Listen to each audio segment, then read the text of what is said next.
So it all comes down to this, really. We need to win. Europe is on the line, sort of, and we need to win. I want to finish above them. Into the black hole. Sing for my soul. Hi guys, and welcome back to another episode of Sunshine on Leyth, the season that just doesn't end because we just keep getting through things. If you've enjoyed it so far, drop a like, that'd be sick. So, here's the situation. I came back a day early because I noticed Blackhaven had their game against Leeds today, and I wanted to at least see what happens with you guys rather than just telling you about what happened because our game's tomorrow anyway. That being said, Fulham beat Chelsea in the West London derby. And, I mean, they're relegated anyway, but they've got a bit better towards the end of this season with 10 points from the last 5 matches. Much too little too late, but they could still finish above Bournemouth, which would be quite surprising considering. So, let's jump to that match now. This should now take us to the fixtures. Here we go. We'll just let that continue through. What happens? Blackhaven, I'd say any point for this game, and they've won. Blackhaven have won 3-2. So, yep, Blackhaven have survived another season in the Premier League. A 3-2 victory for them, where they went in front, were equalised against, went behind, and then Dontas and Neil Tank scoring an 86th-minute winner for Blackhaven keeps them in the Premier League for another season. 34 points is abysmal for them with their goal difference of minus 38, but they're going to have to do something as Bournemouth do actually beat West Brom to give themselves a chance at staying up at the expense of Leicester City as things turn out. Were there any other results that matter to us? Man United beat Spurs. Wow, they beat Spurs.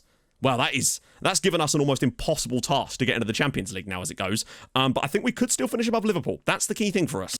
Also, since it's the start of the week, it's time to thank the patrons. So massive thank you to Hunnell. Seriously, I massively appreciate it. It's genuinely, it's overwhelming that so many people are actually on the Patreon for just a little channel like me. So I'm just, incredibly grateful. Everyone was good in this game except the match engine. Might as well be the tagline for FM20. At times, yes. There are little moments you get with it where you're just like, this is amazing. But unfortunately, they don't come often enough. And I really have high hopes for FM21 that they're going to fix a little, just not even like make the match engine perfect, but there's a few little things that I think that if they were fixed, people wouldn't care so much. The AI defensive free kicks thing and set pieces in general, actually, for both you and the AI, and the one-on-ones of the strikers. Like, obviously not everyone is expected to be scored. Of course not. You would not want that. That would be ridiculous. But what I would say then is either create less of the chances in the match engine, or I don't know. It just, something needs to change with that. Because at times it does feel like a long strike from the edge of the area is more likely to go in than a one-on-one.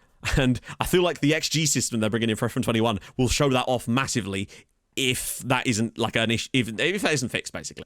So we're away at Brighton here. And Liverpool are going away to Wolves. This is not easy games for either of us. But if we can pull out the big one here and get a result, then Liverpool, it's really on their foot. And mercifully, we get a rest after this game for a full week to get our team back. And John Dahl Thomason is managing Brighton. That's sick. So, who's available? Honestly, I might actually genuinely go with Marcolini there. No, not doing that. Fraser Thompson. Yeah, no, surely Dale Connor's available now. Yes, of course he is. That's better. Metala's still getting back to fitness, but that's much better. Balde, Costa and Kimberly, no. We'll swap these two around and bring in Lashka, although he's suspended, isn't he? So Zulu will start. That's fine. And I'll start Keith Abbott on this left-hand side instead of Vukuripa. Because I want to keep exposing Abbott to first-team football because you can see he is really doing a nice job of developing. And I think that's partly because he's playing so much for us in the Premier League. Like, the guy's made 13 Premier League appearances this season, played in the FA Cup, played in Europe, and he's done well in Europe too. He's like my baby. I want to make sure he does well.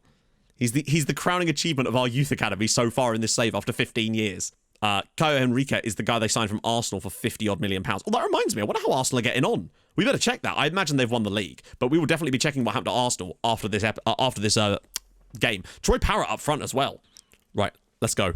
If we can win at the Amex, it keeps us in the hunt to, at the very least, well, not at the very least, at the very most, overtake Liverpool. But it does depend on what happens in their game too. Because a win here for us, and anything other than a win for them, could leave us in that final day. And we play Wolves, remember. So it's going to be very difficult. But at least I think we're at home in that match. So we need a big performance here. Oh, cleared. But Flammarion, round the side for Caio. And it's a lovely finish from him. 25 goals this year from Caio. He seems to have flourished weirdly and started scoring more goals since we moved him to that other side again. He was really struggling at one point, but 25 for the season for Caio is a very good season. He's not had quite as good a season as I thought he might in the league. He started off super well and then just kind of faded away a bit. But again, great work from him here. And we lead after 2 minutes at Brighton. Good start. Poor from the keeper, though. I wonder who's actually our top league goal scorer, whether it's Caio or Lonchar. I think it is still probably Lonchar. I think he's got maybe 17 or 18 goals for us, which is a decent return in the Premier League for a striker. Like, if you had a striker that's getting 18 Premier League goals, you'd consider them a good option for you. And this is only his first season. And Lonchar's in behind. Can he add another to his name? Yes, he can. 25th of the season for Milan Lonchar, and we're 2 goals to the good at the Amex after just 5 minutes, or 6 technically. That is a very, very profitable start to the game for us. Nice work from Zulu as well. Like, he has shown a lot of quality in places for us. Great ball over the top, but Lonchar just does the sensible thing, gets it onto his right foot, pops it past the keeper, and now we're 2-0 up.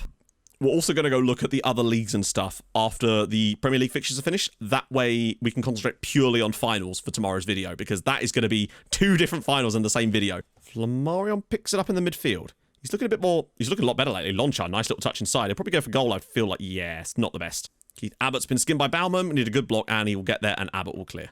I'd say another key factor for me is Liverpool not winning just yet. Kayo's in again, and he nearly makes it 3. We are cutting through them in places, but we could have done with another goal there, really. But 2-0 is good. And Abbott's been pushed up the field a little bit too much here, and Ellison makes another good stop. Ellison's definitely growing on me now. He has made some high-profile mistakes in some games, but he's starting to rack up the clean sheets a bit more, and I'm very interested in the comparison between him and Griggsy that we're going to find out by the end of the season. I really do want to see who's had the best results for us, because they have played a decent number of matches each now, to the point where it actually matters for me, like, who's doing well there. Now, I feel like long-term it's still going to be Jerry, but I do want to see if perhaps we moved on to him too quickly. Enrique... Ooh. The amount of times that I've nearly called him Milan lawn chair this season is actually staggering. But we are 2 goals to the good away at Brighton. That's the main thing. We've looked a bit shaky, ironically, since about the first 10 minutes. And Wolves are beating Liverpool. Harvey Elliott, of all people, former Fulham legend, and also Liverpool player, has given them the lead against Liverpool. That's huge.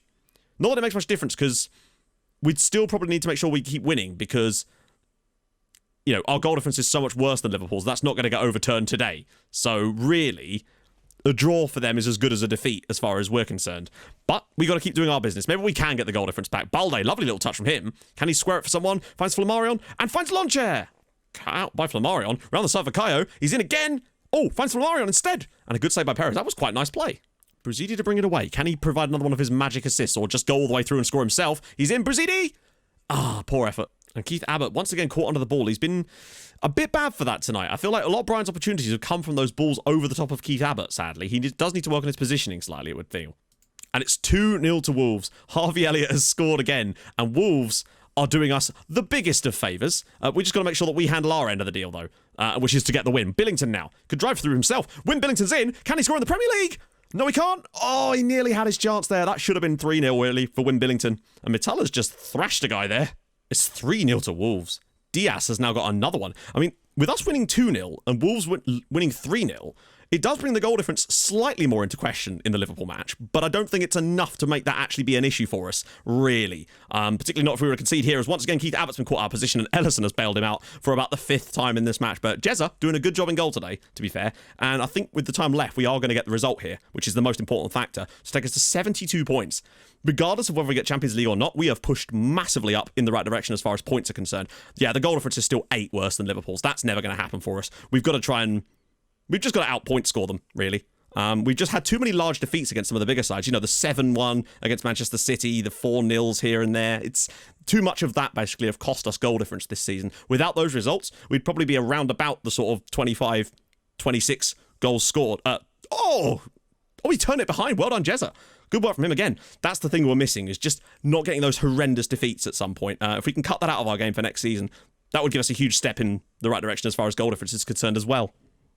And there we have it. Brighton 0, Whitport 2. A goal for Kayo, go for Lonchar, and a 2-0 victory. Right, on to the next one. The final game of the season. Right then, here we have it. Final day of the year. Blackhaven, just as well they don't need that result, are away at Chelsea. Liverpool host Bournemouth. So you'd expect Liverpool to win, really. Which means I think we have to beat Wolves. So it all comes down to this, really. We need to win. Europe is on the line, sort of, and we need to win. I want to finish above them. Is the same lineup really available? I would say so. I'm going to bring Fam back in there, actually. Let him play in his role a bit more. Zulu's done all right, to be fair to him, but have we actually got Sebastian Chan available here? Yes, we have. He can play. That's fine. We've got plenty of rest before the next game's coming up. That's all right.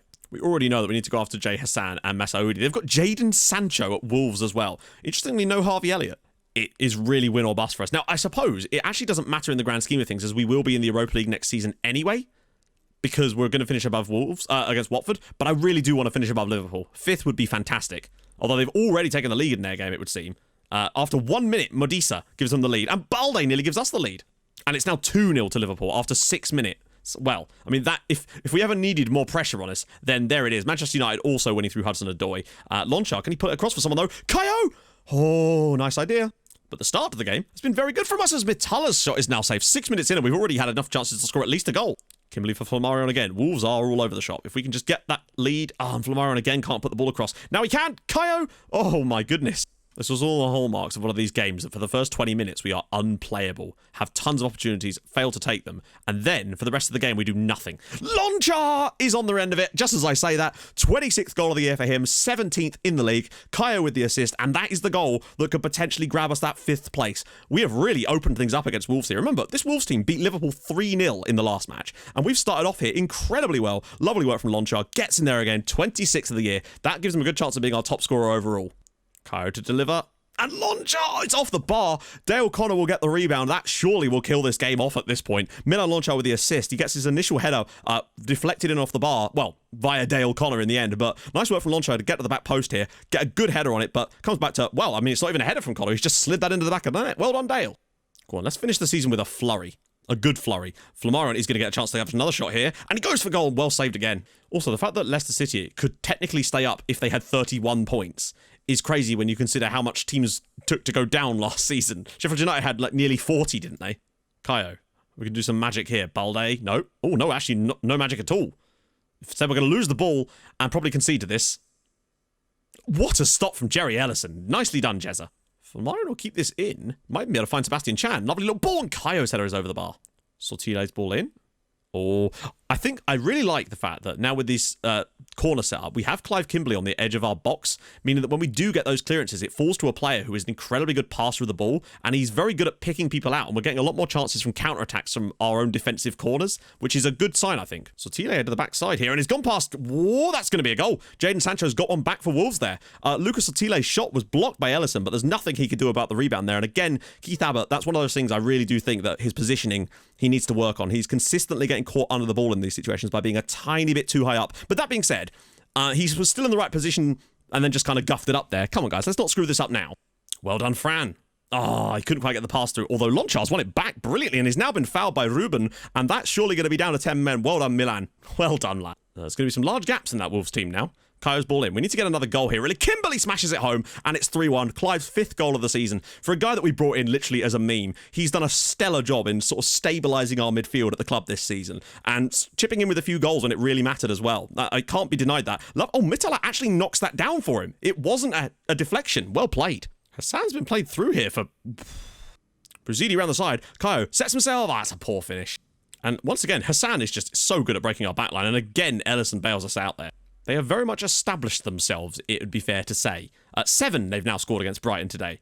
And they actually leapfrogged them as a result of that, because I guess the 5-goal swing, the 10-goal swing has probably done that for him.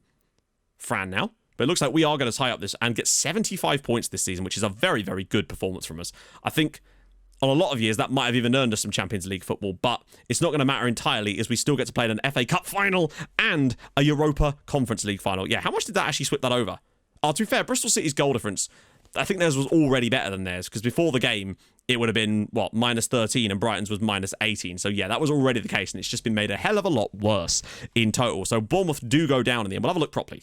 This is how the league table finishes in the end. City actually win the title on the final, not on the final day. They've just been in terrific form. I thought Spurs were going to run away with it, but they didn't. Chelsea kind of struggled towards the end, and United and us, and really Liverpool, the whole of those 3 sides really did well for that final period.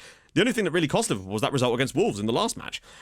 Watford get the Europa Conference League fairly comfortably, in fact, over Norwich City. Nice to see them up there. Brighton finished the season in horrendous style, actually conceding 72 goals.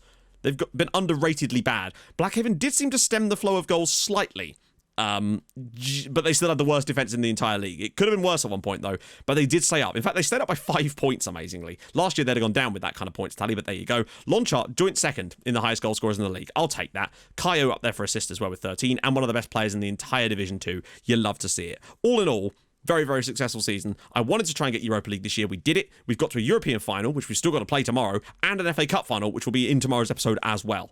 In the Championship, it's Birmingham versus Nottingham Forest. Yeah, I was going to say. Arsenal do win the league by 13 points in the end. They only concede 28 goals all season. Strangely, though, not their striker. Kind of failed away a little bit, unless that's because he left the club maybe in January. Where is he? Down no, he's still there. Didn't really do so much in the latter stages there. Down go Reading, Swansea, and Sunderland. Charlton surviving quite nicely there as well. Any big surprises in there? Not really. So Arsenal, West Ham come up, and it'll either be Birmingham or Forest to come up with them. In League One, Coventry and Blackpool in the playoff final. Preston back to the Championship with Pompey. Down go Wrexham. I didn't even know they were there. Northampton, Colchester, and Plymouth. Just barely, by a single goal of goal difference. And in League 2, Wickham and Scunthorpe United there, with Chester winning League 2 fairly comfortably as well. Cardiff come up with Peterborough. Down go Cambridge United, no, my local boys. And Yeovil Town go with them. And in the National League, Bradford City promoted back to the Football League, beating Solihull Moors. Up come Boston United as champions. Boston back into the Football League. Down go Basingstoke, Carlisle United, Torquay United, and the very same Bluff Speetons in there as well. So there we go. That concludes the league season. However, there's one more. There is one more. And that is tomorrow. 2 games. Man United at Wembley in the FA Cup final. Our first ever major trophy final. Like actual major trophy final. And then, just a few days later, Motherwell in Turkey in the Europa Conference League final. Whitport versus Motherwell. Name a more surprising European final combination. I dare you. I don't think there could possibly be one. Anyway, if you've enjoyed this episode, drop a like on the video. That'd be spectacular. If you're new to the channel, subscribe. And I stream on Twitch on Tuesdays, Thursdays, and at the weekend as well. I'll see you guys very, very soon for tomorrow's massive episodes. Thank you so much for watching. Hold your gun. Capybara. Bye-bye.